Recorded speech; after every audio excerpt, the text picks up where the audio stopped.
It is the return of APAC South. We've had a bit of a holiday, but we have returned for stage number 2. Welcome back, ladies and gentlemen. We've had some new faces, but most importantly, we've got some old faces. Dev, Guz, welcome to the show. I'll go to you first, Dev, of course. You're looking like you've just come back from a holiday. Thank you. Yeah, no, I wish. Actually, been self-quarantining for 24 hours, so definitely not in a holiday, but thankfully everything is fine. And we're back. As you said, stage 2 is upon us. We've already had a couple of regions around the world already starting, NAL and APAC North. Now we got APAC South, which is the best one. Certainly so. Of course, good old Guz wrecked, apparently, off of the back of the social medias today. How are you, buddy? I'm going well, man. It's been a good little break. As Dev said, great to be back for the greatest league in the world for Rainbow Six. Love you boys, love these teams. A lot of storylines to dive into, so it should be a lot of fun. It certainly should be. Well, of course, we've had a bit of a break, but prior to stage 2 starting, we had 6 Invitational. All 3 of us were a part of it. The other 2 weren't, but I had to get that out of the way. Dev, I guess we'll touch on that just a little bit here. Thoughts, I guess, on stage 1 and then SI after that? We'll maybe talk about stage 1 first. Yeah, well, I mean, stage 1 was a big move for APAC specifically because we had the North-South split. And in particular in the South League, it was absolutely not what everyone expected. Everyone was looking at it being like, oh, Giants, now Invictus. We'll talk about more of that later. Oh, yeah. They're going to be the team to beat, right? They're going to be the best. And they're just going to demolish everyone. What are these Oceanic teams joining into the wider APAC circuit? This is all... No. Totally not what happened. We had Elevate, the former Xavier guys. They actually took not just the APAC South Championship, but the whole of APAC Championship, even beating Cloud9 in the end. So definitely upset city is what we've had here in APAC South, and I'm really keen to see if that trend continues in stage 2. Yeah, and I guess on the other side of the coin, teams that maybe overperformed to our expectations. One that comes to mind is probably 7th Heaven, managing to snatch 4th place in the regular season. ED becoming a fan favorite and one of our favorites. Just an absolute wholesome mad lad himself. Also great in the server as well. Another name that comes to mind that we're probably keeping our eyes on that didn't perform very well in stage 1 is Wildcard. We know that they had some struggles in the roster department, but as we'll see later in the show, they've had some changes, and hopefully they'll be on the road to recovery. A stage 1 recap. Let's go and have a little look at 6 Invitational and the analysis for that.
Well, that was the SI recap video. Time for the analysis portion of it now. Dev, of course, we're a part of it. It was great to be a part of it, and what an exciting tournament it turned out to be. Yeah, especially if you're a Latin American fan, because Brazilian teams went hella deep. In fact, they took the whole thing with NIP winning it over Liquid, as we saw in that highlight video there. If you're an APAC fan, it wasn't such a great time, as of course we didn't have very many APAC teams progress. Of course, we had to have one APAC team make it into the playoffs, just the way that the format happened, but of course they didn't progress very far. That was Giants, now Invictus. Yeah, a bit disappointing for APAC fans. The two first teams to go out were both APAC. And overall, I think disappointing also for EU and NA, and Brazil probably the only ones who were not disappointed, because they got, I think it was 5 out of their 6 teams were in like the very top echelon of the league. So really impressive stuff for Brazil. Yeah, I think the precedent has been set that LATAM are the region to chase. All of the aforementioned other regions will be sort of chasing at their heels. APAC probably chasing at the heels as well of probably NA and EUL, just lacking a little bit in that department. I guess, unfortunately, due to the nature of the tournament and the delay, meant that we didn't technically have the best teams in APAC actually participating in that event. But nonetheless, it was disappointing, and hopefully APAC as a whole can step up their game.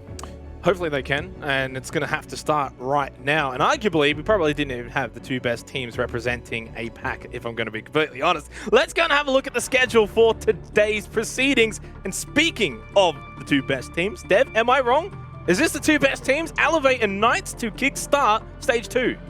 I feel like it hasn't been outright proven yet that these are the 2 best teams in all of APAC. I think it's pretty indisputable that these have been the 2 top teams in APAC South, which is why, as you say, this is such a big match. It's essentially what might end up being like the grand final later down the line of the most anticipated match of APAC. But, of course, we open up with it. Elevate did take that Stage 1 championship, taking down Cloud9.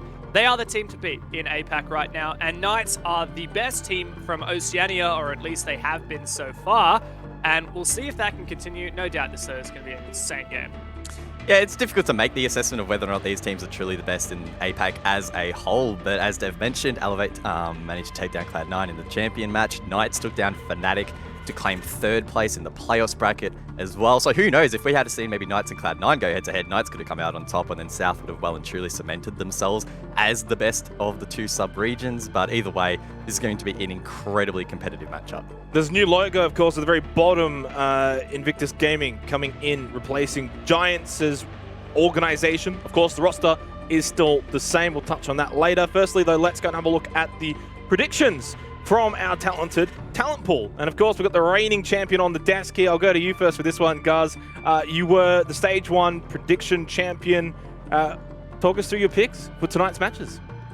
Well, look, I'm picking these teams because I know that they're going to win. As the reigning champion, I have that ability to sort of see into the future. But in all seriousness, I think I've gone pretty safe tonight. I'd say Elevated Knights is probably going to be the most difficult to pick, at least on paper, because they are so closely matched towards the upper echelons of the APAC South region. But if last stage is anything to go off, there's a fair chance that I get absolutely every prediction completely wrong, because Stage 1 was almost impossible to predict.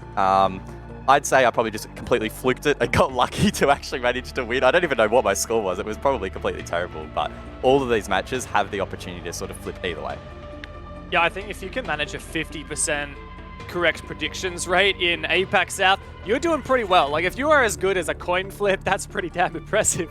And yeah, look, it's quite difficult to pick these teams as a result. You'll notice, I think the big outlier is obviously Wildcard Invictus. Invictus been so hyped up, they went to SI, and Wildcard was really shocking last season. But of course, that big roster change that they've had, no longer playing with their sub/coach of Silex. He's gone full-time manager now, and they've brought in a coach from overseas, Rousty, who formerly coached the Rogue roster. And the big pickup that we're going to talk about in that match at the end of the day is Milo. I know one of my favorite up-and-coming gunners in Oceanic Rainbow Six, and he's got a lot of experience. So Wildcard definitely have the potential to be at the top again with this stage, and we'll get a taste of that tonight. You said that a coin flip is about right where you want to be, but I think last season it was proven by Robert J. Monday, coin flips generally pretty good. Let's turn our attention to the first match of the day, and it is arguably the match of the day, of course. Elevate versus Knights. This is basically 1 versus 2 from last stage. It may end up being that way again for stage 2, but that remains to be seen. Dev, Firstly, we'll maybe talk about this Elevate roster that arguably I think we can all agree would have been the best team to go to SI had they actually went to SI for APAC.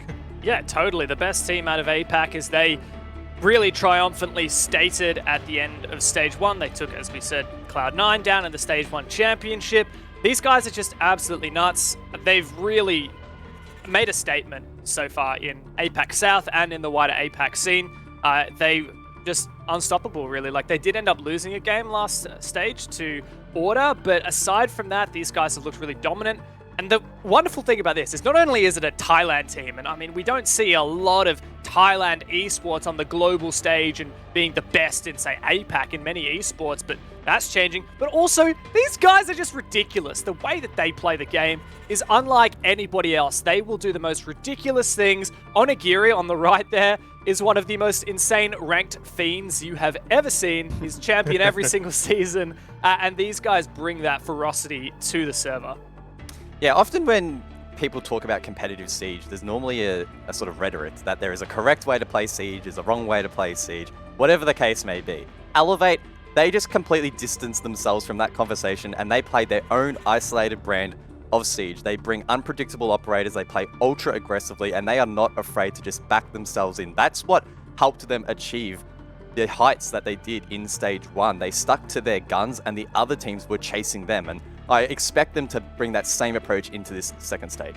Let's look at their opponents for this matchup. It was the second place finish for the Knights in Stage 1. Arguably the best OCE team until proven otherwise, Dev. Yeah, absolutely. Well, the funny thing is, the OCN, the Oceanic Nationals that we had at the end of last stage, which these guys were on top of all season, they did actually lose at the end of it to Chiefs, but I think a lot of people will kind of look more at the APAC South performances to get a gauge on how Knights are going, and of course, Knights were fantastic through APAC South as a whole. They were so close to getting that #1 spot, but of course fell at the final hurdle, which was Elevate. This is a game, an opportunity for revenge for them, and also another chance for them to really say that, hey, we're not just one of the best from OS, but we're actually a real contender here for best in APAC. And honestly, I have confidence in them. I think that they can do that. They do have a bit of a unique brand in Siege, that they like to play off that aggression, but I'd say that they're a lot more toned down and tame than their opponents of Elevate. And I just think that it's a fantastic team and one of the best that OS has to offer. So you're definitely looking at these guys to make a splash here in APAC South. Yeah, and unlike Elevate, who had Red Sun retired, the Knights haven't had any changes to their roster, so that's a healthy sign to me that they're pretty happy in the position that they find themselves in, and you tend to find that teams can build upon their form, especially when they stick together for a long period of time. We have seen dynasties like that established in the past, and there's no reason why the Knights couldn't, I guess, continue to build on that Stage 1 form. It really starts here, though. They need to be able to put a good performance up against Elevate, because if, like we say, they are first and second in these positions, these could be the two teams fighting for that auto qualification to the major. If you finish first in this regular season, you go straight to the major. That is a huge, huge prize for that team. Certainly is, and we, well, get a taste of it early in terms of maybe future playoff complications and the fact that this is a big game. I know it's only the first game of the new stage, but it's a pretty big one because, of course, it could come down to who wins this one when it's all said and done. Let's move forward with the map vetoes and see where we are going to be heading for this matchup. Of course, best of 1 for the regular season, and it's Consulate, Tev. Yep, I love me some Consulate. Looking at these teams, and we haven't seen a lot of Consulate from Elevate in particular. Last time they played it was against C9 in the APAC playoffs. They did win that, and it was the moment when they became the APAC Stage 1 champions. These guys haven't played it since, and they don't play it a whole lot overall. For Knights, Consulate, scrolling through, not a map I've seen them play in quite some time. So again, this is a nice little chance for us to see some different Siege compared to what we've seen these teams play before. It's not necessarily going to be a game of counter-stratting and watching all these VODs and doing your extensive research specific to this map, but it's going to be about who can play better on the day, who can adapt on the fly, especially because we are going into a little bit of a new meta here. We've had some minor balancing changes, but I think the big one is that Flores has now come into the competitive scene. He's been out for 3 months, and so having Flores potentially have an impact here could be big. So yeah, Consulate should be fun. Yeah, looking at the numbers, it is quite interesting. The Knights in their last 17 series have banned it 15 times and had it banned against them twice. They haven't played it. They literally have not played it in an official, and that could be a little bit scary for Elevate. That said, as Dev mentioned, they themselves haven't really played it a whole lot either. So if you're expecting Consulate to be crazy and quite aggressive, it's probably going to be the same here, especially with both teams trying to feel each other out. Not sure exactly which sides they'll be starting on, but if you're on that attack, you'll be wanting to try and get some of that early aggression on the board, because we did see at 6 Invitational, this map actually lent into the side of the defense, who were playing really heavy denial in towards the map, playing ultra aggressive, roaming around, making it really, really difficult for the attack to set up footholds. So keen to see how these teams approach it, and if we know Elevate, for example, they're on the defense, they'll be bringing that to the table, and I have no doubt the Knights will bring their own flair as well. Me and my old memory, I've already forgotten the predictions, so we'll go around the table one final time before we throw it to the game. Dev, final thoughts? I think I said Elevate. I'm getting old. a bit of a goldfish as well. So, look, I think that Elevate are just proven to be really, really consistent. You look at a team like Knights, and they've seriously got a high skill ceiling. But they did drop OCN Grand Final to the Chiefs, and they did lose to Elevate last time these teams butted heads. And of course, Elevate have been nigh flawless in their recent history. In fact, if I have right before me their last 18 games in a row, they've won 17 of them. Right. In fact, the last 17 in a row they have won. The last time they lost a match was to Order, and of course that's including the local Thailand Operation League as well. So, I mean, all power to Elevate. They have everything, every reason for me to believe that they're going to take this. That said, if there's anyone who's going to give them a challenge, it is the Knights. Oh, I have to back Elevate heading into this. And part of me is thinking that Elevate somehow, being constant, they are going to dominate on this map. But it is really hard to look past the Knights. My own personal bias being from OS, but also the Knights are a really competent team themselves. That said, I have to back Elevate in just. It's a bit of a split, 2 for Knights, 3 for Elevate. Me and Dev have backed in the Oceanic boys. The other two, though, of course, who did tip Elevate, they're going to be your casters for this matchup. It's going to be Robert J. Monday, and it's going to be Raven.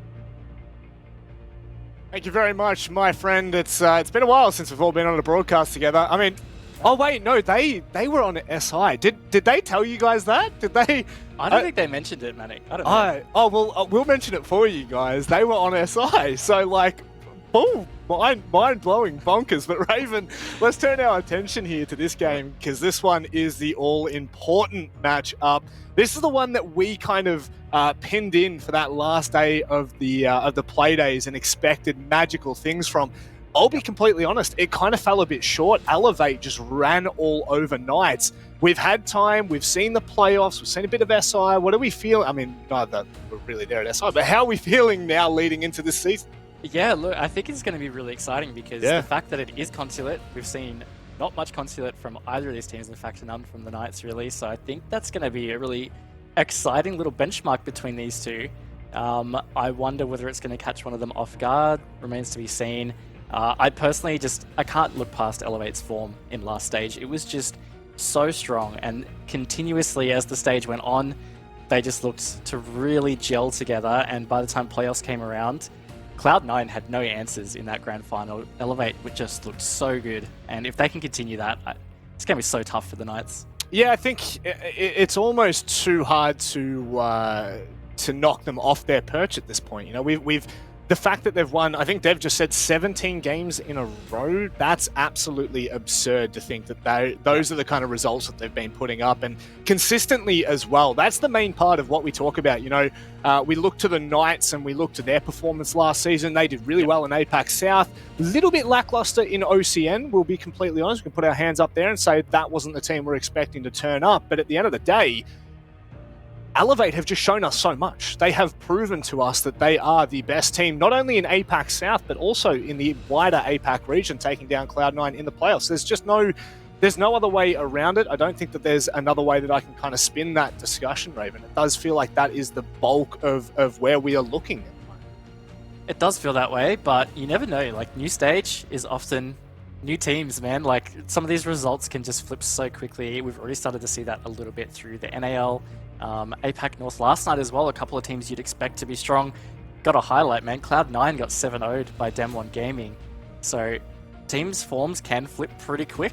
I think that just always makes the start of a stage so exciting. And the fact that we're starting with Elevate versus Knights is it's incredible, honestly. I think it's the best opening match we could have asked for. Honestly, it is just leading in from the back of last season. You know, there's so many storylines that we were kind of intertwining, you know, with Invictus coming on board and all of the... I mean, we haven't really seen a hell of a lot of roster shuffles, but there's been some big ones, some big impactful ones. You know, Wildcard I look to for that kind of conversation. But I definitely do foresee that meta change that we talked about, I feel like we talked about it a fair bit last season because it really did shift up the way that we saw Rainbow Six play competitively. And I think that lent so well into how we've seen Elevate play for so many years. You know, Raven, I think I cast my mind back to one of the first lands we ever did. I think it was Raleigh Major, like back in 2018, 2019. Yep. And that right there was like, you know, you watched them play and you thought, geez, this team just doesn't play Rainbow Six like anyone else. And 2 years later, it's actually played into their hand. They're feeling more comfortable now. Like that, it's scary to think that, but I wonder if there's been any kind of shift or any change that may impact that. It just feels like they're on too much of a high, though. I really, you know, I do want to look to the Knights and ask the big questions there, because that's where I really do want to draw my attention to what they're able to achieve. Because they really set themselves up quite nicely in Stage 1. They busted into APAC, they made themselves known, and now in Stage 2 they have an opportunity to cement their place, to cement their name in the wider APAC region. It's the first game of the first Playday of Stage 2, ladies and gents, and we are diving in headfirst. Knights and Elevate, we're on Consulate. Very excited for this map, honestly. I mean, it's not a map that we see played as often, at least in APAC South. I know we have seen it from time to time, but I mean, numbers don't lie. These two teams between them have only really played it once in recent history. So I think that says a lot. And, you know, we have come in through a new season. We're in North Star right now. There have been some changes. Nothing as dramatic as we had coming through in the first season of the year. That was what really brought about a big meta change. But coming into this one, you know, the reduction of bullet holes being able to be used, the ability to use Flores in competitive. I know the desk talked about that a lot. I think that's going to be exciting to see whether he's implemented. I know a lot of teams have started to use him quite creatively to clear things like Mozzie pests, for example. Yeah.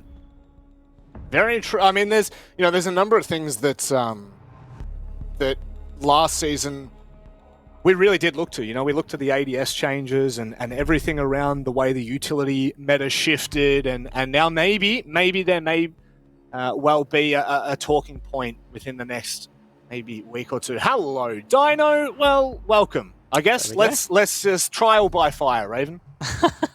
Exactly. So if they stick it for one, I mean, they could definitely switch off this from the 6-pick, but no, he's confirmed his loadout. 6-pick's going to be Josh from the Lion to the Zofia, just deciding for the extra explosiveness. Thinking about it, but regardless, Dino on the Flores, that is locked in. We will see it straight away from this round. There is the Mozzie, already played from Elevate as well on Napier, and we have started to see, again, I mentioned it before, Flores, his drones are being used to clear those pests so that people can safely then drone afterwards. So it seems like that is a little bit more favorable than the actual explosive aspects of Flores. But either way, I'm super keen to see how this plays out. Yep. Guess we'll keep our eyes firmly with the attention as to, you know, the way that Flores may impact this. I guess it'll be a cool little talking point, but definitely how Knights really choose to attack this one. Elevate have gone for that Mutant Aussie combo, so most likely a fair bit of intel denial, intel gaining as well, I guess, if you want to put it that way. I do love the use of Onigiri, Iruni. I think that those will, the gates will certainly make things a little bit more difficult for Knights. And it's just a nice little piece of utility clear, or, you know, however you want to. It's not necessarily, it doesn't work in the same capacity. Oh my goodness, Onigiri, hello, and welcome to the server, Haywood. That's the ash off the board early, and probably not the start that Knights were really praying for. Really not, but this is just such a great example of Elevate. You have to check this stuff. Like, they're going to spawn peek at you, they're going to jump out, they have just this knack for being aggressive and not letting you go unpunished for these kinds of things. So yeah, look, not a great start for Haywood. Hopefully he can learn from that and move on, but this is a really good start for Elevate coming out of this first round, because not only is that giving them that man advantage, that's a bit of like a psychological statement, if you want to call it that, Manic, where Hayward, he's going to have to sit with his hands in his pockets for the whole first round. That never feels good. No, it's not something that you enjoy, not in any capacity. And, you know, I would assume that at least one of the drones were used, but definitely not a second. So that'll be the big question mark. But, you know, if it has any impact. Oh, start of the round, my goodness. Elevate are coming out of the gate swinging into Josh's arms, but handedly deal with Napier. Very prompt trades from Elevate. My God, we're not even a minute 30 into the round of the first game of Stage 2. Sage with a really crisp shot, Raven, but you couldn't imagine it's going to be much more, and it's not. Elevate, they do take that first round. Yeah, well, that was brutal. I mean, look, the Knights really tried to bring it back and get up in front of Elevate there, but Elevate stood their ground, and what a strong round in that. Just as you said, Manic, 90 seconds, and it was that 4v1 scenario. That's pretty, it's pretty insane, and I feel like that is going to be a good indicator for the kind of pace that we can potentially expect between these two teams. Let's hope so. Let us hope so, because a map like Consulate, we know how deadly and dangerous it can be for the attacking side. Basically just a four-wall spawn peeking simulator, if you will. Of course, not actual spawn peeking. There are rules and regulations that do govern, of course, competitive play that ensure you don't get insta-spawn peeked. But as our good friend Hayward learned in the previous round, it's not to be messed with. Need to be very, very cautious of nearly every single angle in this game. And Elevate is one of those teams that will execute it very quick.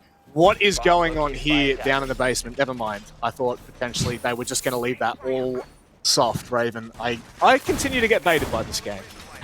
No, I mean, like, it's probably going to be a sound propagation thing, or just, yeah, I don't know. I didn't quite see the full wall before the Rios went up, but it seemed that way. What I found really interesting about that garage wall is they have used these Surya gates to protect the entryway, so it's not even just about opening the wall. They're going to have to be able to utility burn those gates to run through for that plant. So it does just add that extra layer of something that has to be dealt with before you can go for the plant or they execute around the white van or black car or wherever you actually decide to go for that. Oh, not again. Not again. Not again, Onigiri. Goodness me, Dino lucky to get away with his life there. I mean, this has just set an absolute tone for Stage 2 here for Elevate. Like, they're just not afraid at all. You can see how many lines have actually been open for these spawn peaks as well, Raven. It's absurd. Yeah, it just looks like almost for a second there, every door possible to enter the map was well covered. But either way, Knights have progressed and they have cleared the utility on the wall, and with that exothermic charge, that's going to be garage accessible. That being said, they do have to think about these Surya gates, and the great thing about that is they don't go away. So you could just burn it with a stun grenade for now, for example, but it's going to come back within 30 seconds. Yeah. So you have to time that. You have to really consider when you're going to push through and when that needs to be dealt with. There is only 4 pieces of utility left on the board. Of course, you can use the wonderful drones and I guess charges from Ash or Zofia to rid of it, and, well, Dino as well. But, you know, it's all things just to consider, because when push comes to shove, time starts to run a little bit more thin. Oh, no. There's no spot of Napier right now. Obviously, he is 100% going to be known, but you just never know. You honestly never know. Much slower rounds this time around. I think they have not tried to progress at least a little bit quicker, but the early opening of Garage does take some pressure off. DCH is hanging around this public bathroom. Hatch currently closed. Easy enough to open when it's needed, but might be looking for that early drop. Trades coming out on that top floor. Knights keeping in touch with Elevate, and that's Napier, the Mozzie that was looming up there. He's been taken out. I guess that's such a good time burn. 2 minutes off the clock, and they're only just starting to clear out meeting and everything on that second floor. They've still got DCH, as you said, public bathrooms. There's a lot for them to deal with, and with Onigiri making matters worse for Knights, it feels like issues may be compounding here in the second round. Hayward, though, they're going to need to start to move along here, Raven. 40 seconds left, though. Yeah, it starts to get a bit scary on the time management, but Hayward has made his way all the way down these stairs, but it's Angry X who peeks out from the kitchen, and just like that, Manic, the Knights have absolutely evaporated around Elevate. Josh has his team on his shoulders right now to try and bring this back, but only 20 seconds. It's going to be a tough ask. We know that Josh can do some pretty silly things, some pretty outrageous things, but he's got no clue about the player on Visa, nor Yellow. Walks in blind, no information, and Elevate once more I would say, doubling down on their play style, and you love to see it. It is so good to see a team that has really not changed much about the way that they approach. In terms of, that's a very silly statement. In terms of a macro sense in how aggressive they are, they have not changed. Obviously, micros have changed incredibly, and there's a lot of things about Elevate's game that I think would be blaringly different, if you will, blaringly obviously different from 2 years ago, but it certainly begs the question as to what teams are going to do to facilitate or rather to counter the aggression that Elevate bring. Already, we've just seen so many early contacts. And as far as I'm concerned, if Elevate continue to win their ones, it's going to be a dangerous time. Yeah, it is. And I think that's what is extra scary at the moment is, I know we're only 2 rounds deep, but the Knights have only managed to get 2 kills in total, and they just have not felt close. Oh, it's 3 kills total, sorry, my bad. But either way, like, they just have not felt close to doing anything to Elevate that really warrants some level of panic or pressure. Elevate are just sitting comfortable right now. They've been able to trade out the situations needed and then jump ahead. I'm definitely concerned for the Knights, at least after witnessing these first 2 rounds. Of course, there's still a lot of Siege to play for this match. Yeah, They've got a chance to bring it back. Certainly our question will probably start to be posed more so in the second half, right, when we've seen the Knights defense as well on Agiri again. Oh my god, this is absolutely absurd, Ray. Oh, I mean, this is more than just a battle. This is psychological warfare right here. Elevate have not stopped putting this pressure on Knights out of spawn, and the Knights are struggling to deal with it. They lost to spawn peak in round 1. Round 2, Dino lost at least 60 HP from a spawn peak, and now Juicy's lost his life to this spawn peak. It's really not good signs for the Knights here. Not even remotely. And I guess now they're going to start to make a little bit of a decision. They do have somewhat of control toward lobby, and they can drop down the hatch immediately into the basement floor, but Elevate will have all of their T's crossed at this point. So they're going to need to try to tweak around here and maybe get a hold on this chaos. Unfortunate for Haywood not to convert, but damage done nonetheless. Yeah, would have been an important kill, but they still have quite a bit of time on the board. Just trying to work out exactly where these roamers are. They spotted the player in Garage. It's going to be very important because that Garage player looming, if not spotted or dealt with, can really come back to bite them late.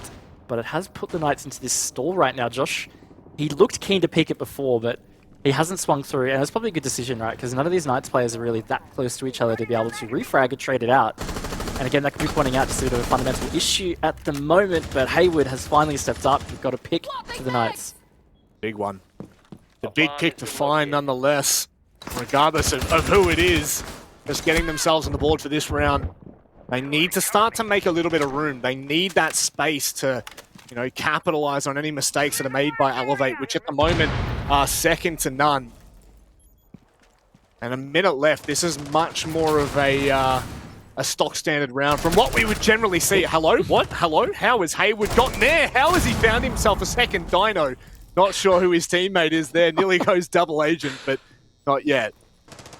That would have been really sad, but he survived. But 3 Knights players pretty much within one shot. This could easily flick if Napu, for example, does get this flank off. Now, he is very carefully trying to creep around in Garage, get the jump on the Knights player, and like that, Manic, 25 seconds to go. Napu makes his move, 3v2. This is still in the realm of possibility for Elevate.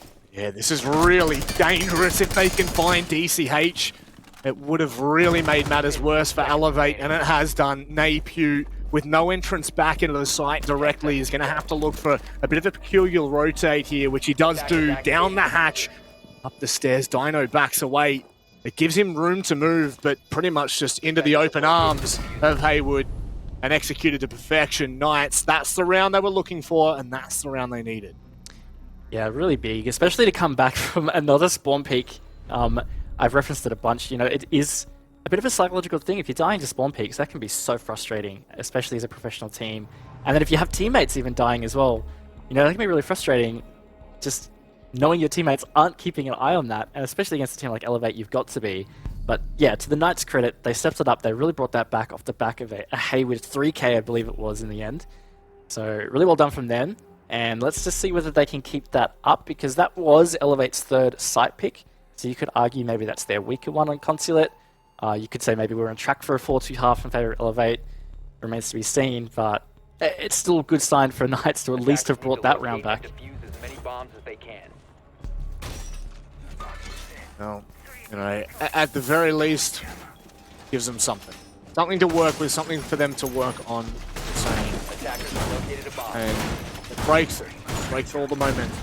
The stream has been cut off and pushed in a different direction for now, but it's only one round, and as much as I want to jump on the back of that, it was some heroics from Hayward nonetheless. Straight up Visa. Very quickly dealing with the 3 players that was in his way. 5 seconds to go.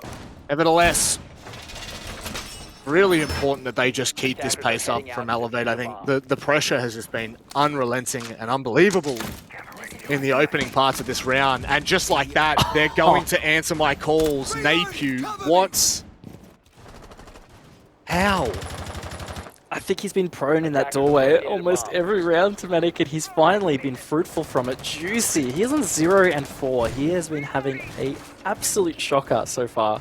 And the Knights have just been having a shocking opening 30 seconds. That is Hayward almost dying to another peek from a window early. In fact, this is the double doorway. Onigiri is just on a tear with this DMR. And the Knights have just... I can't think of a word that adequately describes the degree of their struggle of just getting out of spawn so far. Yeah. And you know what?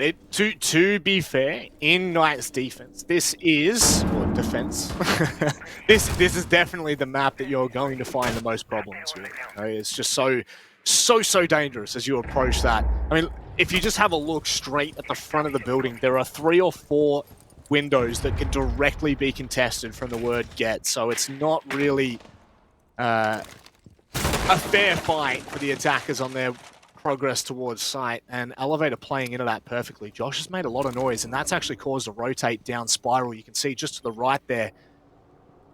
This may well be the play that they're looking for here, Elevate, to make matters worse.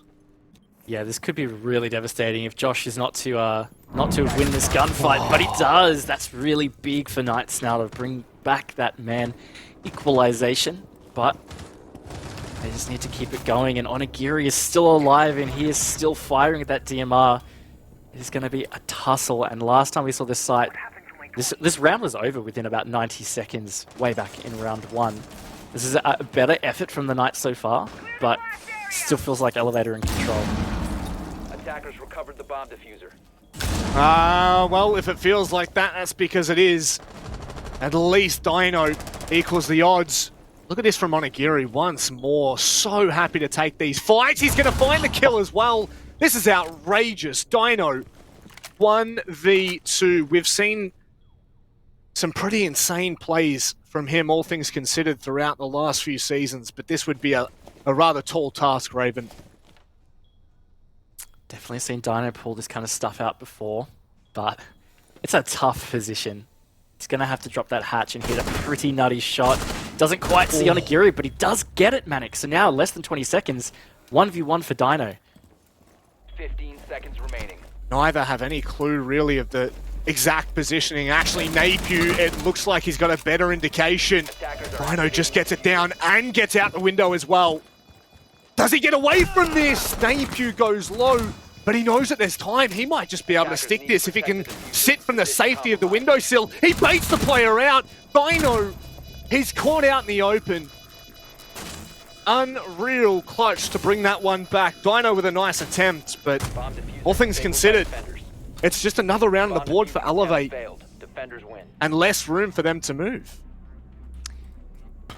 Yeah, look, it's a bit tough, but I mean, the Knights are progressing. That was definitely better than round 1. But there's just some simple things that Elevate are doing. The Knights are not accounting for or not considering the fact that we're 4 rounds deep and there has been a successful spawn peak 3 of those rounds. And on the one where they didn't actually get a kill out of it, they took a player low. Just small things like that, I mean, it's always going to put the Knights in such a tricky spot in that mid-round. And losing Juicy consistently early, you know, he's on a pretty important operator. He's playing the Sledge, really good for vertical control, vertical play, also with the frag grenades to destroy utility. You know, it's not to be understated. Juicy's a great player as well, so the fact that he's not being able to get in the action, it really is affecting how the Knights can close out these rounds. Attackers have located a bomb. Dangerous times ahead.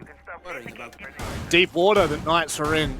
Deep and murky water, that's for sure. And it is sink or swim. Again, this is just the first game. No, it's not. It isn't do or die necessarily, but this is really the matchup that everyone has put in their notebooks. Everyone put in their calendar. This was the one we were really looking forward to. 10 seconds left before insertion. And Knights, they've had glimpses of hope. And some close rounds, you know, that round there, all but a 1v2 from Dino. Attacker's objective is to So- defuse the bomb. Definitely not. They may be down, but not out. And just needing to, oh, what a Kiri. As you said, Raven, it can be a bit of psychological warfare. Once again, just the noises that are being made. Has he not heard him? Has he not heard him? Oh my word. That could have just been so devastating if Napier hit those shots. Knights be thanking their lucky stars that he didn't hit those shots. But again, we could have seen the spawn pick come out. Not going to dwell on it too much. The Knights have prevailed. They're going to try and open this wall nice and early. Once again, last time we saw Garage, they did deal with this pretty efficiently. It's just the rest that really fell apart. And speaking of falling apart, Hayward has fallen to DCH. Again, the Knights are just starting these rounds consistently on the back foot. Yeah, I mean, it's a beautiful objective trade, right? Knights, yeah, sure, they get Garage War all open, but DCH just very quickly trades an objective, finds the opening pick of the round, and again, Hayward, who has been performing quite well, that is him out. And, you know, tit for tat, a 4v5, sure, you've got the Garage wall open, but now you need to go through the chaos of delivering Elevate back to site, and Sage is doing a decent job of this so far.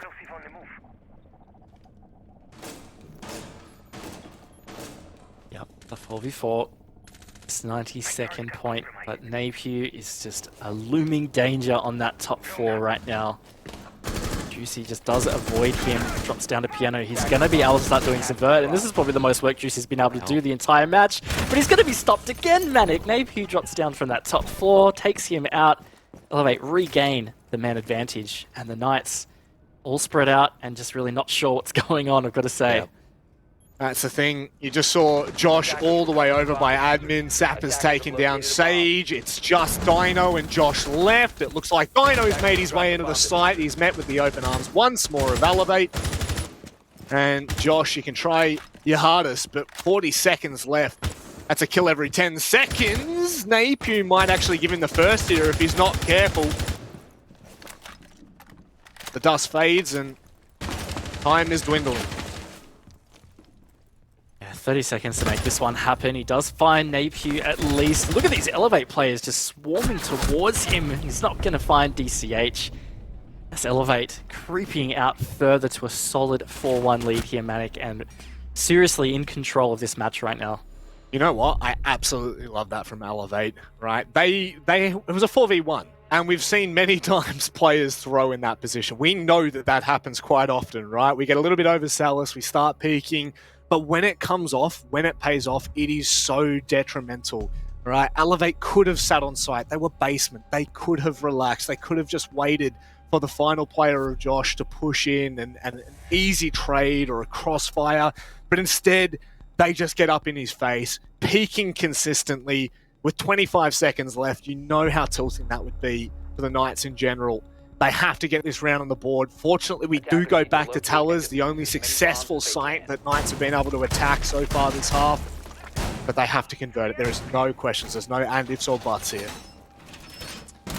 Yeah, they really don't want to be facing that 5-1 deficit. You're so right, Manic. And we've seen Elevate actually really pull off some really great attacks. I mean, you can't speak for Consulate that much, but just in general, they are a pretty coordinated team. I mean, they're coordinating on defense. I know it looks like it's just this, you know, really hectic aggression and just spawn peaks, but they coordinate it so well. A really good example was just the way that last round ended. Josh was in a 1v3 situation. Now, a lot of teams will just default to site and hold their angles. Elevate got aggressive, but they all got aggressive together. They all had very different angles to be able to peek onto Josh, to be able to refrag that out regardless. Oh dear. Not to cut you off at all there, Raven, but we just know what we've seen so far. Once more on Aguirre. At least he lets himself be known there. And now Knights just, they tread with so much caution. You can see how vastly different their body language per se is, or their approach to the actual objective is. They're so much more cautious. They can't afford another opening pick to go the way of Elevate. It's been so detrimental. Yeah, it really has. They do have to be cautious, and I mean, it's worth saying, it's very obvious in fact, but Knights have had every single opening death so far in this game. 4 of those were Juicy. The last round was the only round he wasn't the opening death. So look, it's definitely been rough. They still have an opportunity, and honestly, if they can get a 2-4 half, it's seriously not that bad compared to how it's been looking, and they can try and maybe find some comfort on defense.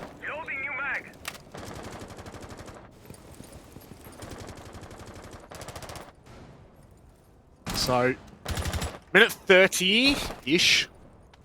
The Knights haven't really approached inside the building.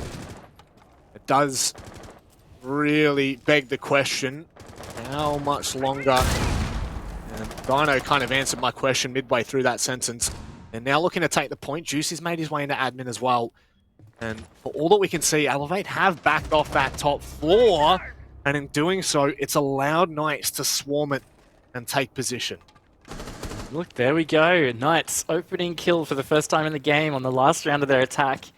They have not found themselves in this position of actually having this man advantage. Now, I hesitate to call it early because there's only a minute to go right now, but it's certainly progress. They have themselves really well set up here. Juicy on this top floor getting vertical, finally able to utilize this sledge. Hayward also backing him up with Ash, not only with these breach launches, but also the breach charges. Yeah. So they're going to get a lot of vert down in towards Tellers. It's really the extra layer they have to start worrying about in that instance, but they have to worry less now with the 2-man advantage.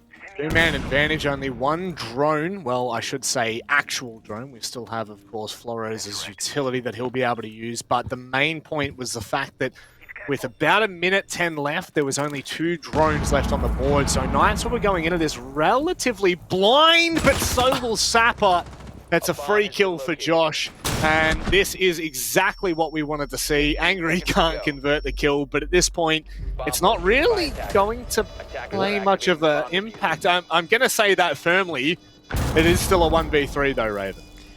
Yeah, it is, and could easily be a 1v4. You know, Josh might be salvageable. Can't quite exactly see where he is. Angry X is certainly salvageable, so they could bring this back to be a 2v4 or 2v3. But this diffuser timer, it's going to tick away. It's going to be a very difficult retake. And look at that, Hayward perfectly on this angle. DCH, it's going to be a tough ask, man. 15 seconds left on this diffuser. I think it's very unlikely, and Dino secures that. Knights at the 2-4 half. Seriously, after what we'd seen in that half from the Knights, that's not as bad as it could have been. No, not at all. It really could have been a lot worse. We can all put our hands up and say that. The fact that Elevate have come out swinging, it really leaves that door open actually quite a bit for Knights here. They can really set the pace, set the tone of this map. Not a lot of maps where I feel like the defenders have the upper hand from the get-go, I want to say. You know, there's just so much potential for the opening kill, and we see it there. You know, most kills were found within that first minute, some within the first 30 seconds. And it's Knights' turn to maybe return the favor. Whether they will do so or not is the big question. And whether they will do so successfully is probably the larger question at hand. Yeah, well, look, new half, new me, right? That's the Knights' motto right now, I'm sure.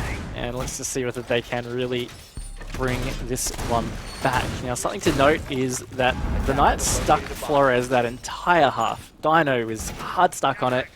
Didn't see it utilized a massive amount. I did see a few pests go to the death thanks to those Roteros, but I don't know. I wouldn't say it made a massive impact, at least from our perspective. Maybe from the Knights' perspective, there was a lot more pest clearing than what we had captured, or maybe he cleared more gadgets. But regardless, my point was going to be Elevate haven't chosen the Flores this time around. They've just stuck with a pretty comfortable lineup for them.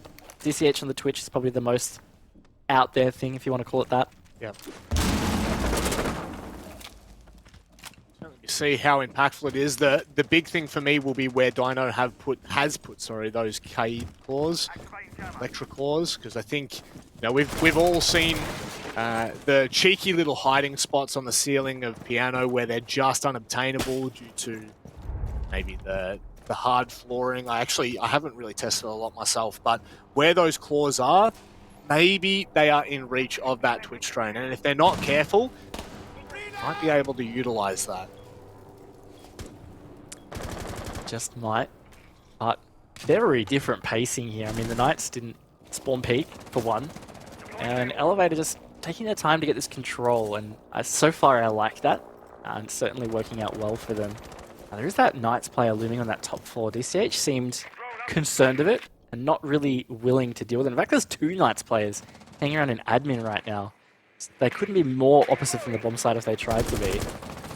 But Elevate aren't pushing into it, which could come back to bite them later. Like if they're really not keeping tabs on those players up there, they could rotate back and it could be deadly. Certainly could be.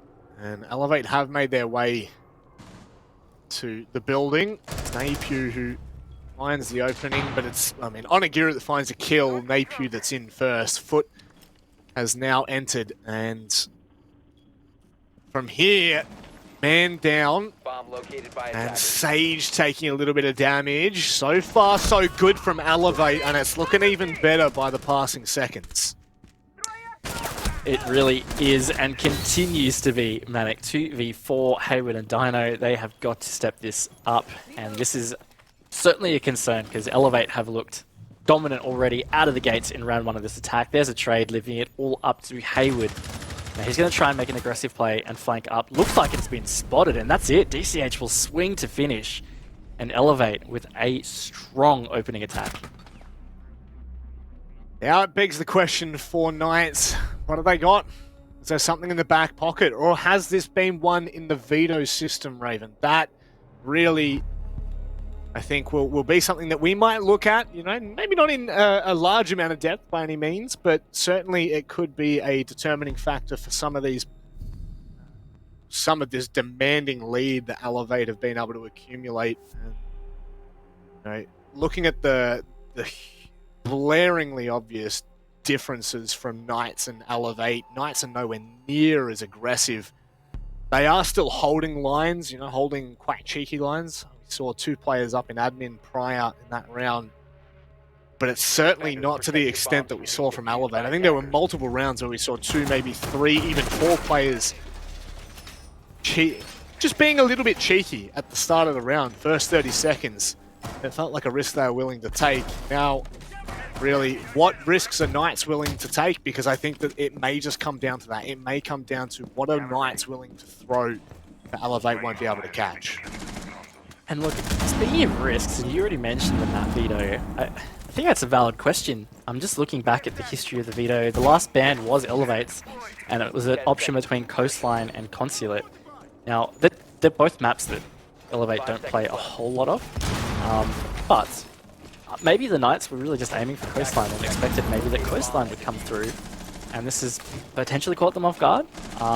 It's really hard to say. Maybe we might get some clarity later on, but they are on the ropes right now. Elevate have thoroughly controlled this match.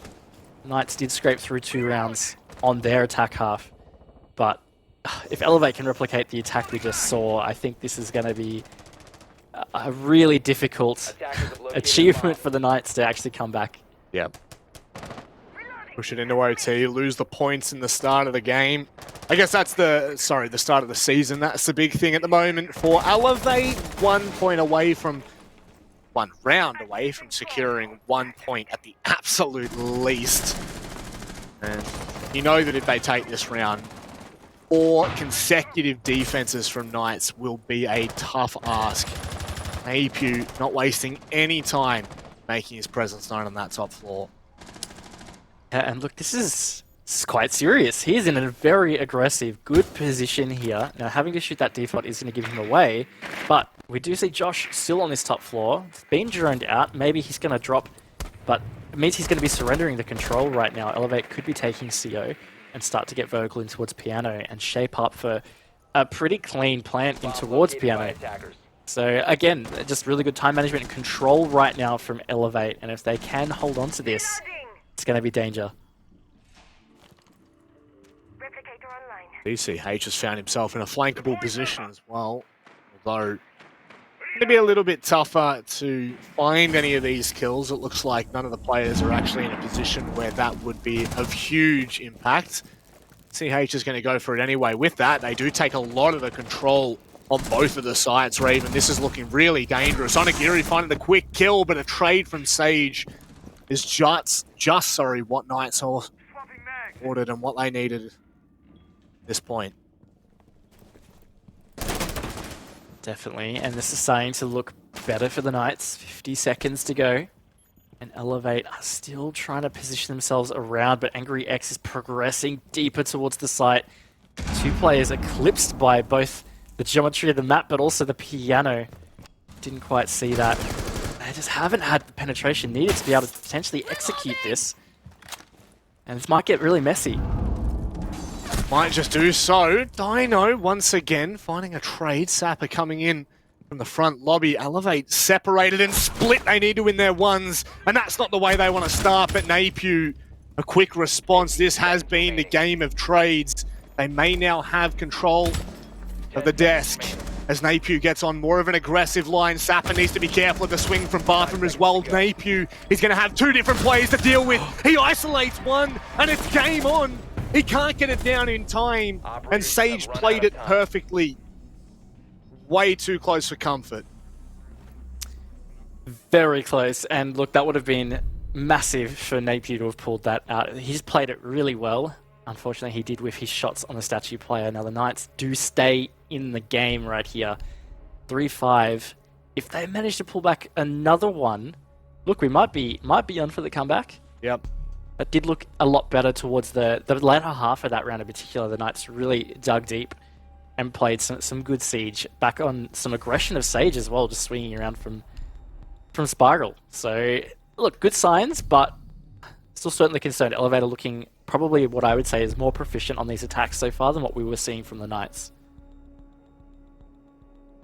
Okay. Now, what are the Knights going to be doing? Because I am, you know, we came into this game expecting Elevate to really have the upper hand in terms of, I think, nearly every aspect. You know, you talk about the mental game. They have not lost a game. I'm just going to double check this so I'm not incorrect. They haven't lost a game in 17 matches. So it really does just beg the question, what's it going to take? What is it going to take? And right now, Knights have found their ways into these rounds. They've found the rounds themselves, which is the most important part, the most essential part of being able to really capitalize on a game where, you know, Consulate, I think we're coming into this with a lot of unknowns. We talk about the previous history. There's not a lot for us to go on for either team, so there is a lot of question marks around play styles and defaults. And they may find a way to break down this attack of Elevate and start off stage 2 with, I would say, an upset by all means. Potentially, yes. So, what do we have in store right now? Knights finally starting to maybe get the courage or the confidence to try and emulate a little bit of what Elevate were doing with spawn peaks. But it's a little bit later into the round. Hey, we're not going to be able to see anything from the window he's camped up at the moment. And Elevate, very consistent with the way that they are sticking the operator lineup on their attacks, in fact. Which, I mean, we saw that from the Knights as well. They only changed really between Thermite and Hibana. But Elevate, really comfortable with what they've got right now. And that's something else that's really interesting about Elevate that I find, is they are very consistent with the roles they play. Maybe there's one of them that will start to rotate through operators, but outside of that, they're pretty set in the way that they do things. And it continues to work well, so why change it? I do hate to use the old saying, if it ain't broke, don't fix it, but it really is just too true. It's too hard not to pass up. So, really important at this point that Elevate don't let these rounds come down to, you know, time really affecting, as we saw in the last round, them not having the ability to find the trade after they were attempting to go for that plant. Whether or not he get it down or not is a completely different question, a different story altogether. Haywood, I love this. I absolutely love this. That's what we needed to see. A bit of spice in the round, and Elevate will now start to ask questions. What if? Yeah, I think it's so important for the Knights to try and throw that aggression and those kinds of plays back at Elevate, and the fact they've done so has given them this man advantage, and Haywood has started to ignite. God. Oh, that is just incredible. Raven, what have we just witnessed? That is, I mean, that may be game-changing. That has really just put Knights in an unbelievable position, something that we did not necessarily expect to see. Oh my god. I mean, especially a flawless round at that, Manic. That was really out of nowhere almost. And on the back of Haywood, of course, you know, he had a nutty plays up the top there, and I think it was a 3K, 4K. Kind of lost track, to be honest with you, and just the awe of what he pulled off. But regardless, that was nuts. And yeah, look, Elevate. They've gone for this tack timeout and see if they can regroup. The Knights are only one round behind right now. And we were really talking when it was like 5-2 that maybe it was going to be really, really tough or near impossible for the Knights to bring it back. But they have. I mean, they're only one round off it right now. And on the form of that round in particular, that's just to really turn the tides. Yeah, certainly has. A huge, monumental round for Knights. You know, you're talking about the fact that not only do they deny Elevate match point, not only do they deny Elevate a single point from this matchup in its entirety, but like you're saying, just a flawless round. So much to this now, and you know, it's our job to try to open the storyline and try to set expectations. And in my wildest dreams, I thought after the first half, you know, maybe Knights were going to get a couple of rounds here or there. Maybe they were going to be able to contest Elevate. And they have really stepped up. They've really found their ways into this round. They've found their ways into the face of Elevate. And they have their chance to draw things up.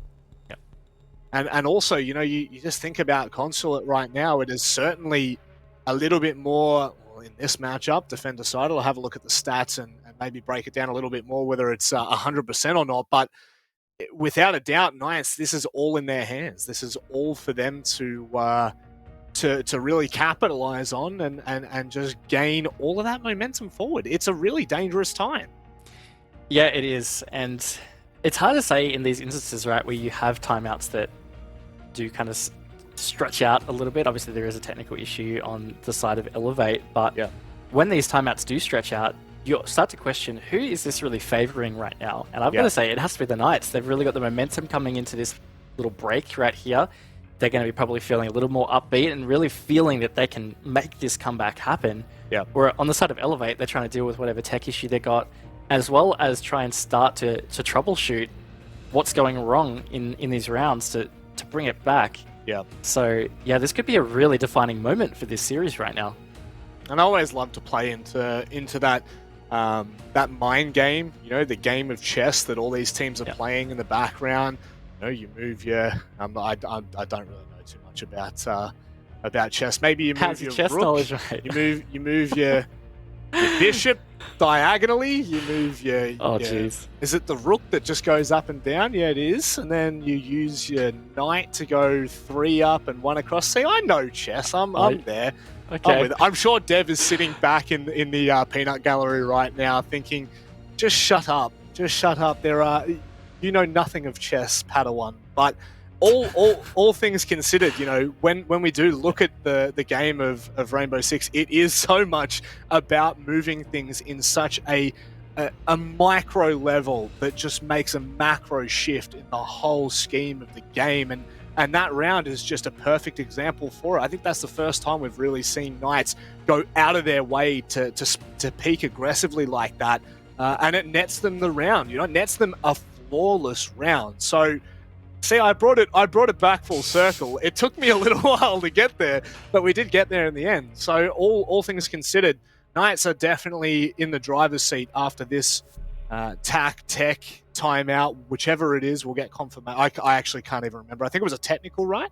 I think it was a mixture of both. I think it started as attack, and then I think maybe a technical afterwards. Okay, so yeah, it turned out to be a technical timeout. There you go, Raven. We've got confirmation, but spicy. Attackers need to locate Yeah. and defuse I mean, bombs. look, do you need to call a technical timeout to brush up on your chess knowledge, Manic? Because Nah, I don't know I'm if here it's for important Rainbow to Six. us. Hey, was I wrong in anything I said? Oh, look, you got there in the end. It was very unconvincing. But I will say, your chess analogy is good, and it is on point. Siege is very much like that. It's not just about, you know, being reactive and tactical in that way. It's about trying to be several moves ahead of your opponent. You need to be trying to read what your opponent is doing and how they're setting up and how their playstyle is panning out on this map, and 10 seconds left adjusting for several rounds ahead and thinking about all these kinds of moves to outplay your opponents. And that's just what's so enjoying about Siege. Is it's not just about shooting people in the face and trying to win by getting the kills. It's actually about trying to be a tactician and, yeah, really outbraining your opponents, so to speak. And I think that's always great. And it feels like the Knights have started to do that with Elevate. They have adapted to how Elevate have been trying to attack. And as you said, that last round, the spawn peaks ended up being flawless. I know Hayward went off, but regardless, it has looked promising for the Knights out of these last 2 rounds. Yeah, I'm just going to bring it back to something you said there. I found my new slogan for Siege, and that is quotation marks. It's not just about shooting people in the face. That's it's something I'm going to take away for the years Great. to come. Oh, you're so welcome, dude. The wisdom, the knowledge. You're like the Qui-Gon Jinn to, well, I guess to my Obi-Wan. That's a good reference. You didn't really find me, so I'm not adding it. But certainly so, Elevate are needing to find their chosen one, and that will be round 10, Raven, because they cannot allow Knights to equal things out here. They can't allow them back into this game, but it just feels so inevitable. Does, and I feel like there's always more pressure too when you're trying to hold off a comeback. When you're doing that from the attack half, I don't know, maybe it's just me, but I always feel like there's just seemingly more pressure there because you also have to start dealing with the clock. So if things are falling apart with coordination, whether it's comms or your drones are starting to fall down and it's not really working out there, you're lacking intel, it just adds all to that pressure because you have to worry about the clock. You can't just default back to waiting the timeout and that's how you win the round. You have to be proactive and make things happen. So yeah, I think it is a scary time for Elevate right now. And speaking of, almost 2 minutes gone here. Dino has been downed, but it has been a very slow start to the round. I think in a sense, fortunate he stays alive, but not for longer. Much longer, I should say. Napier has really taken the charge and working up viral stairs. Hayward might be in a position to catch him out here. He is prone and open to that, but it's not going to happen. Oh, yes it is! That's a way to even out the odds. Certainly is a way to even out the odds. Now, 40 seconds to go. The Knights continue to push back against Elevate. They have not been able to make this progression towards site right here. The Knights just have so much control. And it's just starting to look really grim here. That's going to be juicy.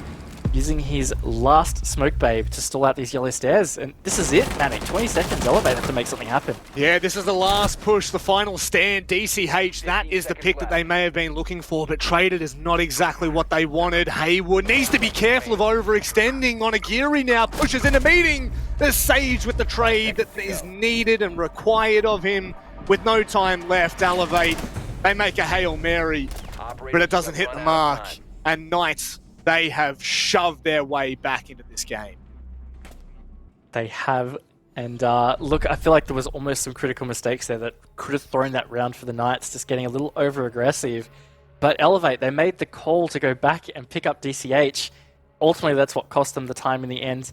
Look, it was probably a good call anyway, because if that was a 1v2 in that last scenario, a plant wouldn't have been possible, so the extra seconds wouldn't have mattered anyway. But the fact we're back at 5-5, I'm quite stunned. I mean, I felt like Elevate had this pretty wrapped up when it was 5-2, but the Knights, 3 rounds in a row, they have stood up and they have started really handling what Elevate is throwing at them. Thought maybe in the Maru, we all love an Amaru, but Attackers need to we're just getting baited by Napier. However, you honest to God, Raven, you wouldn't put it past him or Elevate to pull off an Amaru strike. Oh, absolutely not. They definitely would do something like that. Like, in fact, it would almost be guaranteed that Elevate will do something of the sorts. Oh, Dino, no, that's not it. Ah, that's not the one you wanted. Speaking of just, you know, the acts that Elevate might do, I'm just going to put it out there, I actually don't think they're going to do it this round at least, but I wouldn't put it past them to do a rush. You know, like they're certainly the kind of team that will decide it's time to orchestrate something a little unexpected, and they'll coordinate something hectic, and that's just the kind of team they are. You have to prepare for a lot of different scenarios. We saw it on defense when they essentially spawn picked every single round. Yeah. I'm gonna be honest. This is the game we had prayed for on the last game day of Stage 1, and we're seeing it in the first. Oh, let's just call it a play day, not a game day. With first play day of Stage 2, and we couldn't be happier about it. It is neck and neck. I feel like it would only be fitting for us to see this really come to its conclusion in OT, but who knows, honestly, at this rate, it really is. I hate saying this, I hate saying it's on the fence, but it is anyone's game. You know that just on a dime, Elevate can completely turn the tides. You were saying that their playstyle will allow that. Surely Josh has heard that, Raven. Oh, well, actually, I don't know if he would have, because there's no hole in that wall, so the sound's not going to propagate through that. I think it would be a tough ask to say that he's going to hear that over comms, but that's a very precarious position for Napier. Just hold up in that corner, and if Josh isn't careful, he could run out into short near the desk there, and that could be the end of him. And he's been spotted on drone right now. This could be deadly. Well, both drones have spotted each other, so I guess it's a bit of information. Either way, that's a really nice nade. Unfortunately, it doesn't hit the mark. Josh, can he get away? Only just, but he does forfeit top yellow, and Elevate are waiting to collapse on it. Josh was just pushed into the oblivion, man. Like, he was top yellow, that frag grenade came out, bullets came out, he rotated the sight. Finally, he got ended from, I think it was a long angle from Onigiri, just outside the lobby. That was a solid hunt to get him out of that position. Elevate's starting this a bit better, but they have started to be a little bit slower with their attacks at really gaining this control.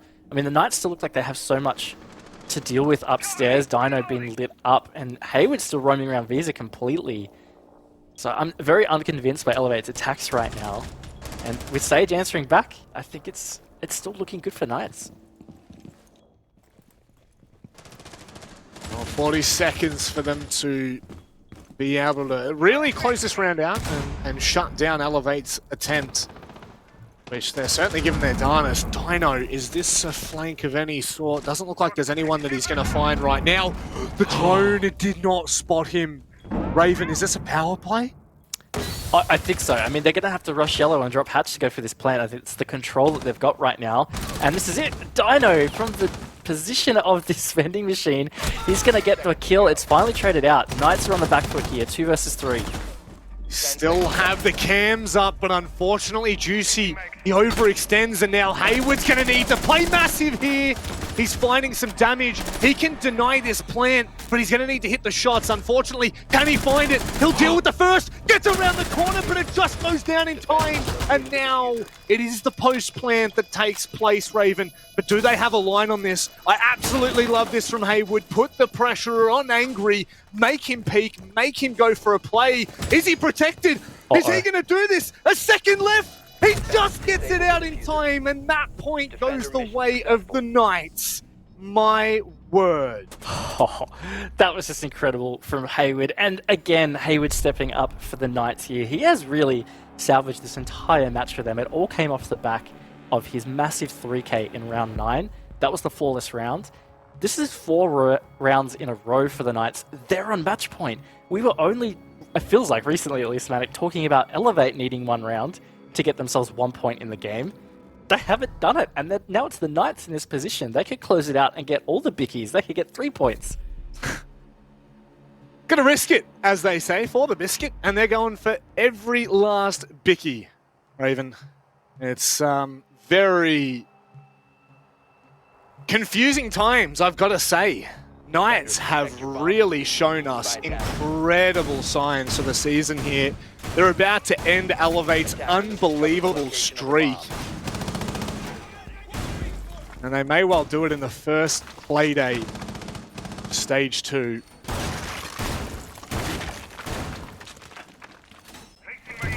Wild times, honestly. Could well happen. I'm honestly, at this point, you know, Elevate have really shown us an incredible first half, but has there been anything to write home about on this second half? Yeah, man. 5 seconds to go. Just mentioning the second half, it's just been completely unbelievable, honestly. It's just, the Knights have just been playing so well to what Elevate's been trying to throw at them, and just toe-to-toe they continuously answer back. And look, it has been off the back of Hayward playing quite well. Sage has probably been a little bit of a quiet achiever. He's been getting the frags, certainly, but nothing, you know, highlighty like Hayward has been getting. And yeah, Elevate just, they're really struggling right now to close out a round. The fact that it's been 4 in a row, yeah, it's just blowing my mind. Yep. Yep. We do really have to look back to Playday 4 of Stage 1 to find our last defeat for Elevate, and we may well just be talking about, I can't wait to hear what the guys have thought on the desk of what is going on, because of course we're in the trenches right now, Raven. It is easy as a commentator to miss some of the more important, or not more important, more finicky details of a game. But for everything that I've seen so far, Knights have just incredibly so stepped up this second half. That is a pick that could determine the match completely. Yeah, look, Naveview has been one of the informed players for Elevate, and to lose him in that opening death, really shocking. And I think the biggest difference for me, at least from the vibe I'm getting just overall, talking macro here, Elevate's attacks have just lacked a lot of penetration early, and I'm really surprised that they haven't tried to speed it up a little bit, because they just have lacked that early bite. Oh no. They take so long to get these opening picks, and this is the biggest standoff you'll ever see. I know. They're just going to stand toe-to-toe. One thing I spotted, I might be able to say it in time before the contact comes in. It's been one drone on the board for Elevate for the past 40 seconds. They've had no vision, no intel whatsoever. I mean, that could really determine this round in a nutshell for them. Oh my word. Oh. That's got to be it. I think it's going to be GG, but let's not call it too soon. 2v4, Sapper and Angry X. Now, they are the 2 players in Elevate with the least amount of frags. They've got 4 players to find on the Knights right now to save this match for Elevate. The opening match for APAC South Stage 2, it rests on the shoulders of Sapper and Angry X to at least extend this to overtime. Well, that's it. That's all we're talking about right now. Juicy may have just given Elevate an opening.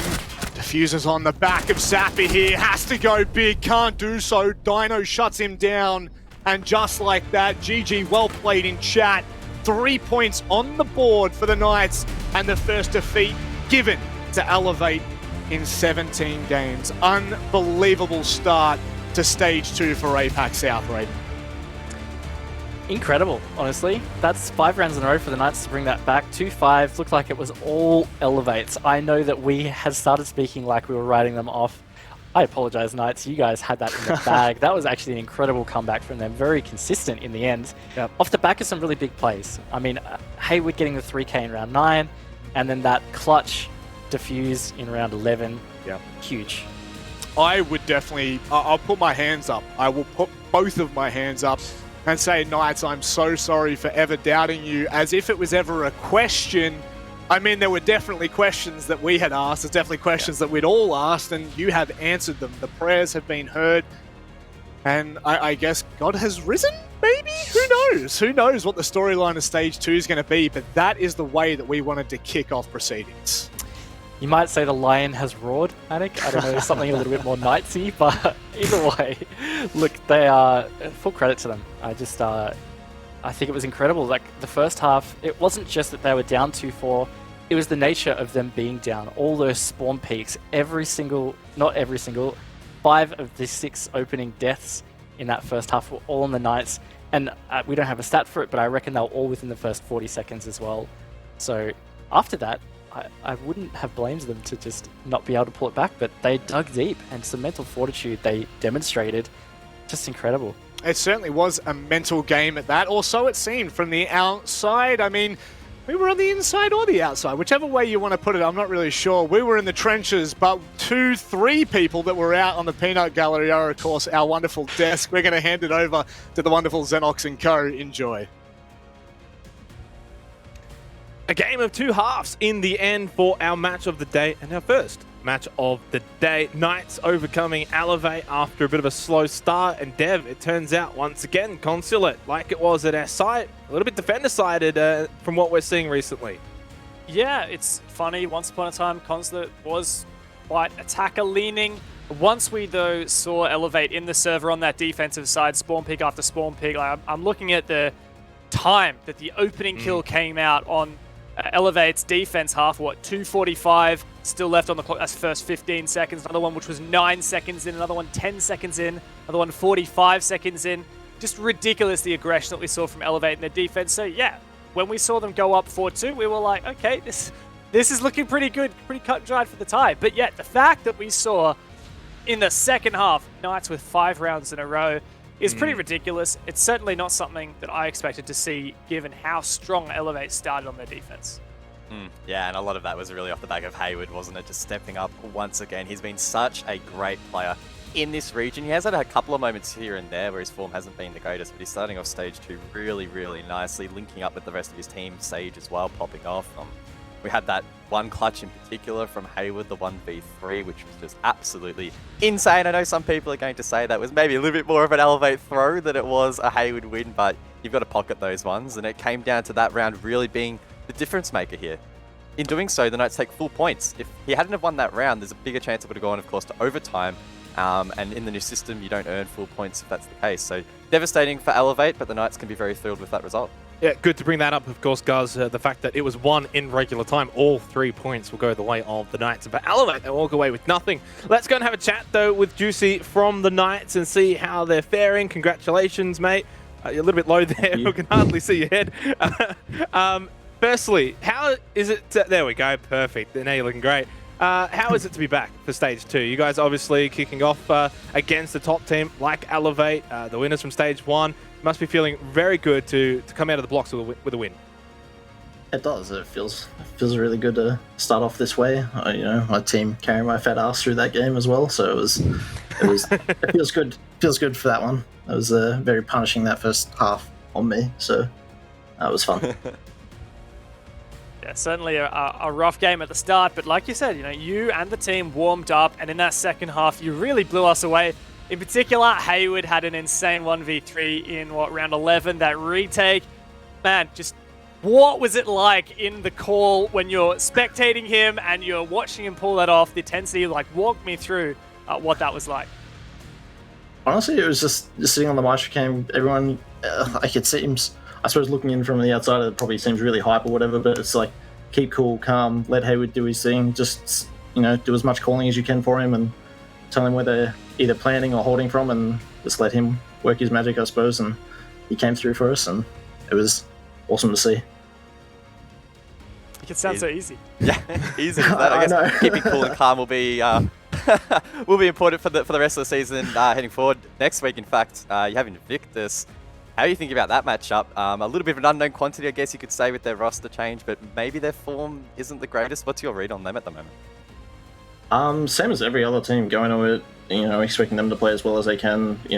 That's really all you can do. You focus on yourselves. You fix a few things that went wrong, either in your games coming up to it, and it's totally different from last season. We had Elevate and Invictus in our last 2 games, and this season we've got them in the first 2. So if we can get if we can get the next dub, it'll be a great start for us, and it's it should be all fairly smooth sledding from there for us. But I don't know, just take it week by week. Well, you've taken the first week in very, very good fashion. Any shout-outs before we let you go? Just the same as always. Thanks to fans, all of our support staff, and the casters and you boys for being here. It's wonderful every week we come back. Thanks, guys. Thank you very much, Juicy. Congratulations again on the big win against a very strong opponent, and best of luck for the rest of the season. Lovely. Thanks, boys. See ya. Awesome to have a chat with Juicy as always from the Knights. Dev, it really is the best start you could have to the season for any team, really, to knock off the champs in week 1 in regular time, all 3 points.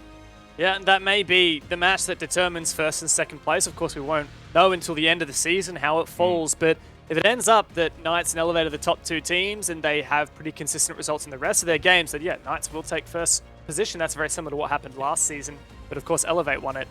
But yeah, apparently all it took was just being cool, calm, and collected and watching the Maestro cam while Hayward clutches.